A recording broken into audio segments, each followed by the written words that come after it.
Jon akalar, ukalar, tirikchilikda yuribmiz ko'chada. Bola chaqada yuribmiz. Alloh taolo aytib turibdi. Taqvo qil, ustingdan ham, ostingdan ham barakani beraman deyapti.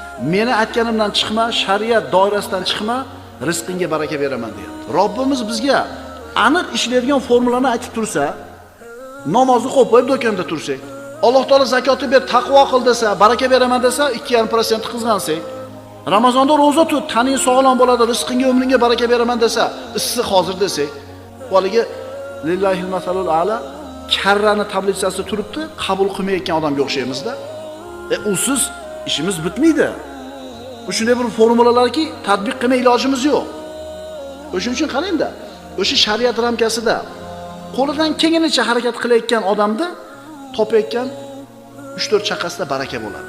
O'shuning uchun eskilar bitta ota, bitta ketmoni bilan tirikchiligini nima qilavergan? O'tkazavergan.